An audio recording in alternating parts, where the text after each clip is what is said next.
Might be on something. I might do the right thing. Spike Lee on something. Just might sip on something. Disappear for a month. I might dip on. Springing into action like a bungee cord. Standing on the corner getting no applause. Squinting through my eyes, I don't know the boss. What you hoping for? Cream, get the money, dollar bill, y'all. Yeah, it's been a nice day. Trying to do the right thing. I'm trying to get the right pay. Hey. We are here in Chesterfield, South Carolina at the ClubMX Training Facility, and today we have the awesome opportunity to ride Phil Nicoletti's 2024 Yamaha YZ250F race bike.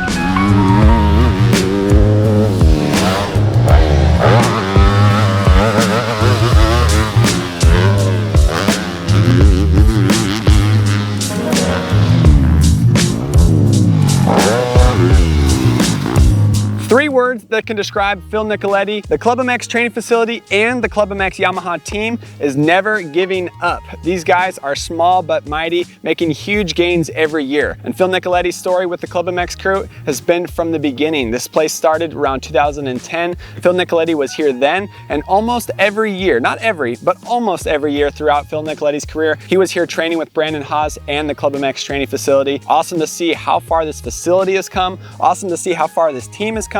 And also Phil Nicoletti, this is his final YZ250F race bike. We're testing it right before the Salt Lake City Supercross. He'll be racing 450s in outdoors and 450s in the Super Motocross series this year, but we are testing his 250 race bike. This thing has come a long way since the last time I got to test a ClubMX Yamaha 250F back in 2021 on Garrett Marchbank's bike. So I'm excited to see what the new generation ClubMX Yamaha is all about.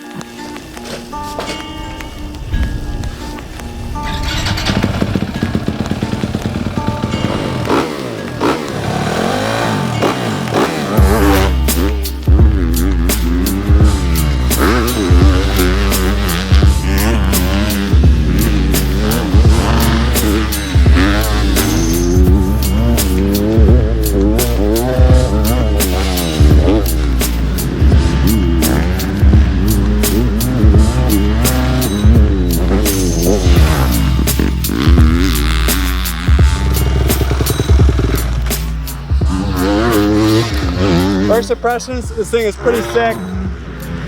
Definitely faster than I remember from 2021. Track is gnarly though. This is gonna keep me on my toes today.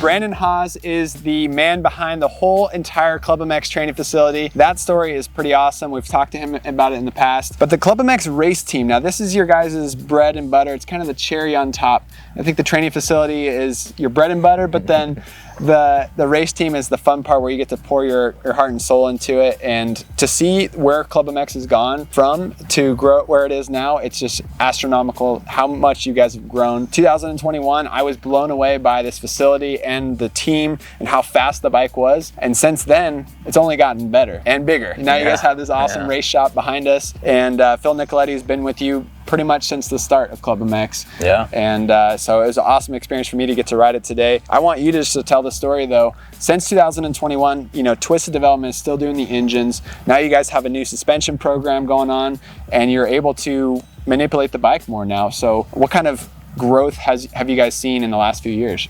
Yeah, it's been awesome. I mean, club is growing, the race team's growing, and I think for us it was always about putting back into the facility, which we still continue to do. But all these guys are here because they hope someday they can race at a professional level and have a platform to stand on. And so over the years, as we're trying to find guys spots, it's like maybe we can do better. Let's see. And it just started, let's help a couple guys see how it goes. And now the competitiveness to try to become the best is definitely there. So still got a long ways to go, but but we are every year been able to sustain growth, which I think is great, and fueling the fire to continue to go. Stagnant was something that would be scary. Yep. And we've been very blessed with opportunities. So yeah, with the bike and the opportunities that have come, we've been able to take a Yamaha production platform, which we feel is definitely the best or one of the best. It's a bike you don't really have to change and go crazy with. Riders are typically happy on a Yamaha 250F, but having now the resources to machine a lot of our own parts, to start making some of our own components, learning the things working and not working based on rider technique or just overall energy they exert. Some guys are way off the back, way off the front. Some guys are neutral, some are big, some are small. You know, when you have Jeremy Martin and Garrett Marchbanks, you have kind of two totally different ends of the spectrum. Yep.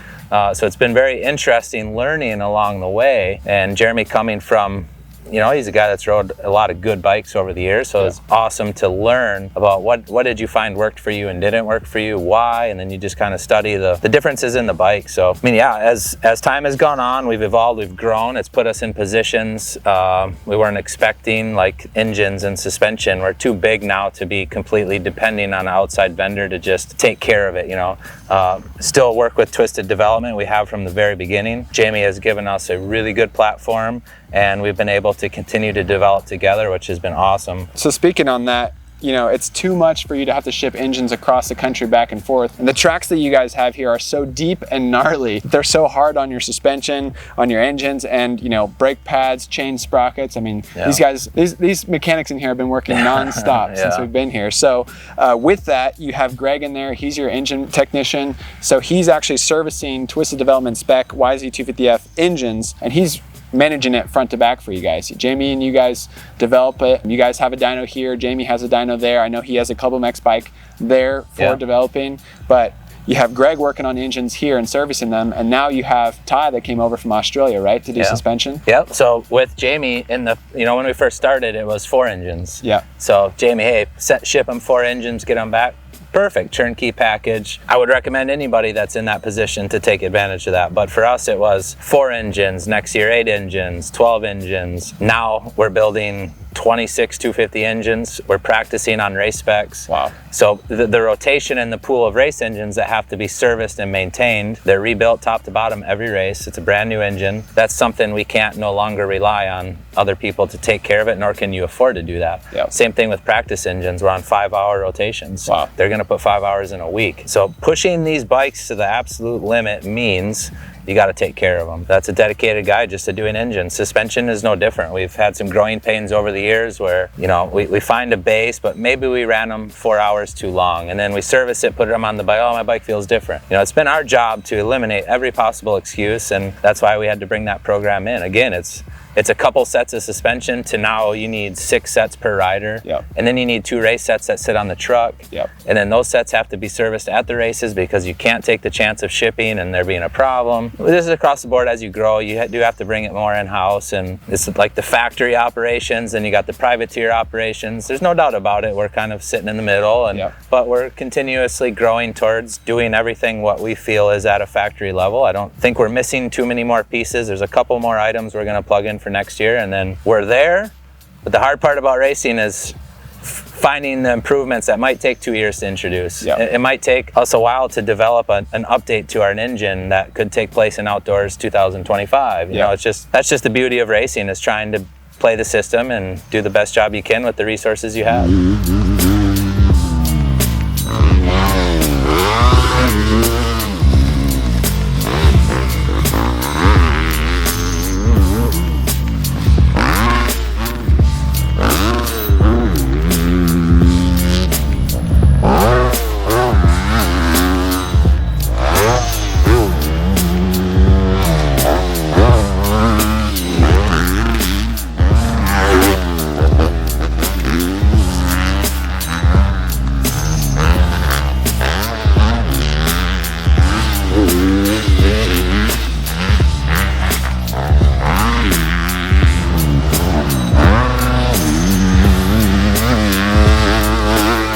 this bike that we rode today, it is Phil Nicoletti's, not race bike, but practice bike. But like you said, he's practicing every week on race spec engines, race spec chassis and everything. So technically it's the same as his race bike. However, he's been riding Supercross on it all season. As we film the video and test this bike, it is leading up to the last round of the Supercross series. But I don't want to ride Supercross, so they threw on some motocross suspension for me today. Not exactly the same spec as what he'll have outdoors. He's going to be riding a 450. So this is kind of a ClubMX spec, I would say, for the chassis with his engine package. Engine is gnarly, super impressive. The coolest part about it, it's got that electric water pump that Twisted Development has now developed for these bikes. So pretty cool that you can actually buy that through Twisted Development. You also have the Lexon Gen 3 Pro triple clamps. So they have the adjustable offset, bringing it from 21, 22 is stock, 23 and 24 knocks the front end out just a little bit to lengthen the chassis. And then also it has that extra bracket that goes down here at the bottom clamp. And that's what Phil likes indoors and outdoors. I tested it today, a little too stiff on the front end, took that off, gave me a little more feel up there, so that helped. But what are some of the cool parts about this bike? We talked to Ben Graves, general manager here at ClubMX Training Facility, and he's actually doing a couple protective pieces up here for the front brake. Phil's got one on the subframe back here. What are other cool trick parts that you're proud of about these bikes? Yeah, Ben makes these little carbon pieces that protect the boots from getting hung in. But I think some of the trickier parts would be we machine our own races to change the offset of the angle of the fork. The clamps, those are the Gen 3 Luxon clamps, but Luxon does also produce us clamps made out of different billet alloys or whatever you call the numbers. So we have kind of 3 options from soft, medium to gnarly, as well as mounting the split clamp. Some guys like the split, some don't. Totally rider preference. We can manipulate the rear of the bike in a lot of different ways with different knuckles, different pull rods, different shaft lengths. Phil has, this year we actually all ended up on the same engine package, which was not by design. We do offer a heavier crank. We offered a package that took the weight out and then added it differently. Different throttle body options, different injection systems. However, we can manipulate the motorcycle to be exactly the way that rider wants it. Whether they want it to hit hard, they want it to light up, or do they want something that just builds power as it goes? Every rider rides very unique. And switching to outdoors, we have some engine changes we make too. FMF, we get spec systems, and we can kind of tweak on the exhaust a little bit again to manipulate what the rider's looking for. Brake systems, whether they like super gnarly front brake where you just barely touch it and it's locked up, to the production form. Like again, Yamaha's production bike is very good, so we're very fortunate there. That's awesome. And also Dunlop, you guys got spec tires on here as well. Yeah. So that's pretty awesome. We were running the MX14 scoop tire today because ClubMX gets deep. Practice track we rode today does have some hard pack sections, but this tire is honestly pretty great all around. Other than that, you guys run DT1 air filters, Mika Metals, handlebars, grips, also chains, sprockets. Mika Metals make those as well. Also has the Boyson super cooler water pump on there. So lots of trick items. Where was the throttle body made? The throttle body from RP is a unique piece we have this year. DT1 is their high flow intake system, which this bike loves air. The Yamaha 250, as everybody knows, is the only one with the air box up front and the short velocity getting in, but these things like air. So the DT1 system is a big improvement. Vortex ignition with twisted mapping. You said the Henson clutch was a little special too? Henson, yep. So as we found, when you start spinning the RPMs a little bit beyond what they're supposed to be and making more power, the clutch becomes a troubled area. It's a weak spot. It's made for a stock platform. Yep. But Henson does a wonderful job getting it to hold up the way we need. Nice. You do go through a lot of clutches, I think, across the board in the 250 class. That's just part of these bikes spinning hard. Yep. But Henson does work really close with us. So even that, we have different clutch packs to manipulate per rider preference on how to get their clutch feel off the gate. Same with ARC levers. Some guys are on 26, 27, 28 different ratios to deliver the power the way we need to be, and then we can fine tune it through mapping, through ECU launch controls, kind of almost mapping per gear in a lot of ways, especially on that new 450. Phil likes a bike that's super grunty and gnarly in the sand, so his first second is really hard. That's cool. Where Garrett likes it a little bit chilled out, but he wants third hard. Yeah. So everybody just, it's totally different, and that's the beauty of racing, is every fan of it can watch somebody ride, and they ride completely different than the other guy, but the result might be the same. Yeah. So we're getting to the same spot, we just go about it in different ways with the bikes. That's awesome.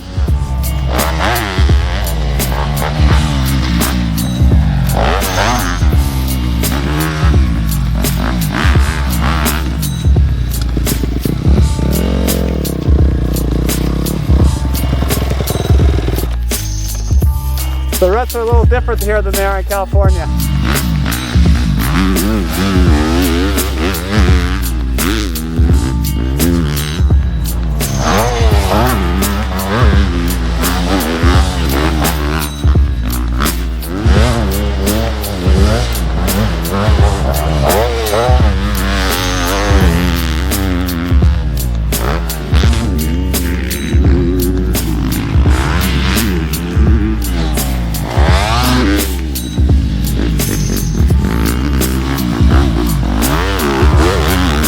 Also, you guys know that I love seat covers and I always run the Guts wing seat on all my bikes, but Phil's running the new flat seat cover for Yamaha, so that the stock seat's kind of round, kind of an odd shape.